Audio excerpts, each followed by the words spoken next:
আম্পায়ারকে অতিক্রম করে বল করলেন বোলার। এবার কিন্তু ব্যাটে বলে হয়েছে চমৎকার শট, কবজির মোচড়ে বল পাঠিয়ে দিলেন থার্ড ম্যান অঞ্চল দিয়ে। 4 রান হতে পারে না, বল ধরে ফেলেছেন ফিল্ডার। তামিম ইকবালের ব্যাট থেকে 1টি রান। আপনি ক্রিকেটের ভক্ত হলে এতক্ষণে নিশ্চয়ই বুঝে গেছেন বাংলাদেশ ব্যাট করছে, আর ধারাভাষ্য দিচ্ছেন চৌধুরী জাফরের শারাফত। ক্রিকেটের ভক্ত হয়েও রেডিও বা টেলিভিশনে তার কণ্ঠ শোনেননি এমন মানুষ খুব কমই আছেন।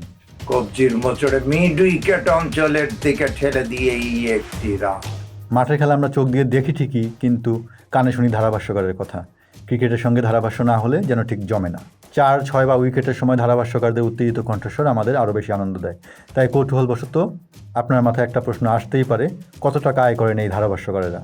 এক কথায় এই প্রশ্নের উত্তর দেওয়া সম্ভব নয়, কারণ ধারাভাষ্যকারদের আলাদা কোনো বেতন থাকে না। প্রতি টুর্নামেন্টে বা সিরিজে তাদের আয় কম বেশি হতে পারে। তাছাড়া ধারাভাষ্যতে অভিজ্ঞতার উপর নির্ভর করে কে কত টাকা পাবেন। অনেক জনপ্রিয় ক্রিকেটার অবসর নেওয়ার পর ধারাভাষ্যকার হিসেবে নাম লেখান, তারাও তুলনামূলক বেশি টাকা পান, তবে প্রতি সিরিজেই সেই টাকার পরিমাণ পরিবর্তন হয়। 2019 সালের ওয়ানডে বিশ্বকাপের কথাই ধরা যাক। আইসিসি আয়োজিত নির্দিষ্ট কয়েকজন ধারাভাষ্যকার আগে থেকে ঠিক করা হয়, গ্রেড অনুসারে তাদের টাকা দেওয়া হয়। তবে সেই গ্রেড বা অর্থের পরিমাণ কখনো উল্লেখ করে না আইসিসি। এছাড়া টিভি চ্যানেল থেকেও তারা টাকা পান।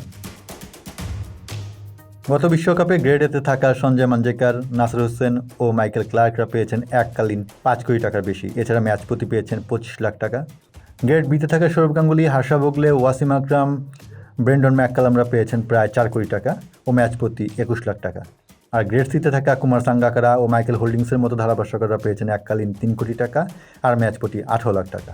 ভারতের সবচেয়ে বেশি পারিশ্রমিক নেওয়া ধারাভাষ্যকারও সঞ্জয় মাঞ্জেকার। প্রতি সিরিজের জন্য তিনি পান 4 কোটি রুপি।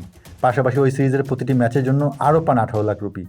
ম্যাচ প্রতি প্রায় সমান টাকা উপার্জন করেন সৌরভ গাঙ্গুলি, রাহুল দ্রাবিড়, হার্ষা ভোগলের মতো আন্তর্জাতিক মানের ধারাভাষ্যকারেরা।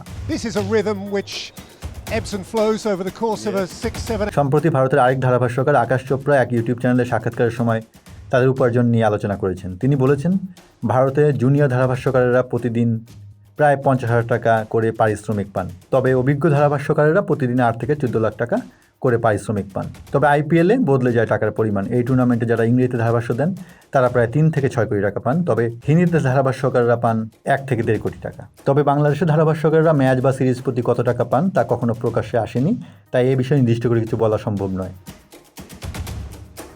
Ziaul Zia, BD archive.